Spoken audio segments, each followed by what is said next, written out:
Lumenaille est une start-up d'intelligence artificielle spécialisée en machine learning. Notre application de cybersécurité a bénéficié d'une incubation au sein de la Cyberdéfense Factory à Rennes.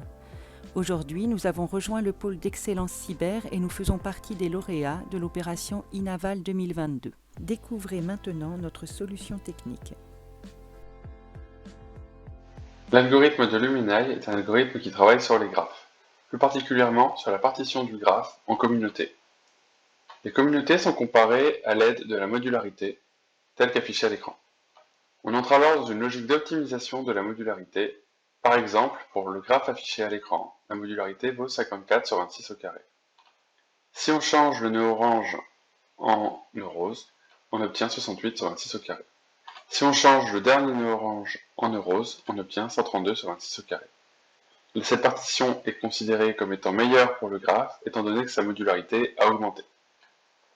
Mais l'algorithme de Lumenaille procède à tout ceci en temps réel, c'est-à-dire qu'il s'adapte au fait que le graphe change, mais également que la partition change en même temps, comme affiché à l'écran.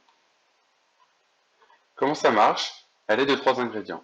Une chaîne de Markov parcourt les partitions possibles. On recalcule à chaque étape les quantités intéressantes, et enfin, on choisit de mettre à jour la partition actuelle à l'aide d'une règle probabiliste. Rentrons dans le détail de la chaîne de Markov. Pour visiter les différentes partitions, la chaîne de Markov choisit d'abord un nœud au hasard dans le graphe, disons le nœud étoile, et au sein de ses voisins, va choisir un nœud, disons pentagone. Le nœud pentagone va permettre de choisir une partition à proposer, à savoir que le nœud étoile rejoigne la communauté rose, comme ceci. Passons à présent à la description de la partie élection de la partition proposée. Cela se fait via une sous-partie de l'algorithme qui s'appelle Metropolis Hastings. On a d'abord besoin de comparer les deux partitions à l'aide de la modularité. On a déjà dit que la partition actuelle avait une modularité de 132 sur 26 au carré. Et le calcul de la modularité dans la partition proposée donne 6 sur 26 au carré, ce qui correspond environ à une perte de 0,186 en modularité. Mais Metropolis Hastings a également besoin de comparer les partitions en termes de probabilité d'être visitées par la chaîne de Markov. Et en l'occurrence, d'avoir une idée d'à quel point on peut passer de l'une à l'autre. Pour ce faire, on prend d'abord la partition actuelle et on regarde quelle est la probabilité de passer dans la partie proposée. Pour passer de haut en bas, il faut que l'étoile devienne rose, et donc si on prend parmi les voisins entourés en vert, il n'y a que le choix du pentagone rose qui permet d'obtenir la partition proposée. Donc une chance sur 4. Inversement, lorsqu'on est dans le cas proposé, pour que l'étoile rose redevienne bleue, il faut choisir les cercles bleus. Et donc, on a 3 chances sur 4 de revenir à la partition actuelle. Ce qui donne un ratio de réversibilité de 3. Ainsi, on peut définir une probabilité d'élire la partition proposée qui se calcule comme ceci. Ratio des visites fois l'exponentielle du gain en modularité divisé par un hyperparamètre noté lambda. L'application numérique pour un lambda valant 6 centièmes vaut 15 chances sur 1000, soit 1,5%. Il s'agit à présent de tirer au hasard la partition qui deviendra la partition actuelle, à l'aide des probabilités définies juste avant. Sans surprise, on obtient cette partition, et ce processus est répété en continu jusqu'à ce que l'usager arrête l'algorithme. Les différentes interprétations de ce qui se passe à l'intérieur du graphe peuvent venir de différentes sources, comme la modularité ou le degré des nœuds. On peut également suivre en temps réel le nombre de communautés, le contenu des communautés, leur mobilité, etc.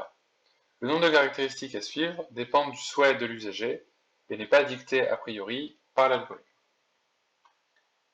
Si on regarde à présent ce qu'a permis de faire l'algorithme de Lumenaille dans une application réalisée à la Cyberdéfense Factory de Rennes, on peut voir à droite l'évolution du nombre de communautés dans le graphe, et à gauche, le graphe qui se construit en temps réel. L'image à gauche correspond à l'état vu par l'algorithme dans la courbe à droite.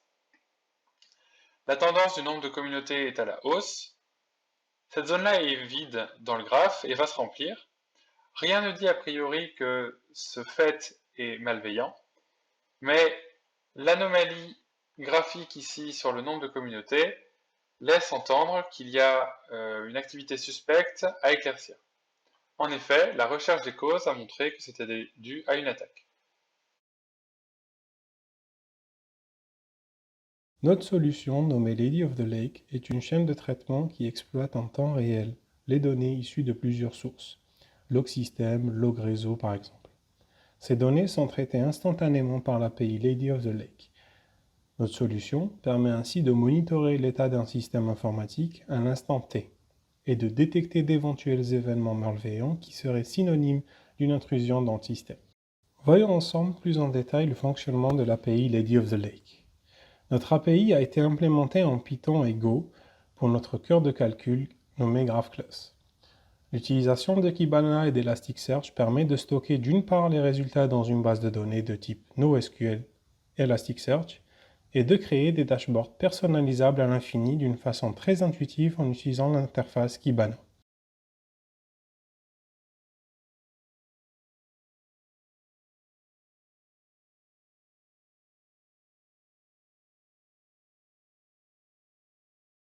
Cette animation présente notre interface Kibana avec un graphique qui monitore le nombre de communautés dans un graphe. Cette démonstration est basée sur le même cas d'usage présenté précédemment par mon collègue. Pour rappel, il s'agit de monitorer en temps réel un ordinateur qui est attaqué en début de journée. Sur cette démonstration, on observe que le moment de l'attaque est synonyme d'une forte augmentation du nombre de communautés dans le graphe, ce qui déclenche automatiquement une alerte. Le système d'alerte est configuré en fonction du contexte de déploiement et du système d'information monitoré. Les alertes peuvent être envoyées via plusieurs plateformes de communication: email, message Slack, message Microsoft Teams, Jira, PagerDuty, IBM Resilience et Webhook, ou tout simplement stockées dans une base de données ou un serveur log.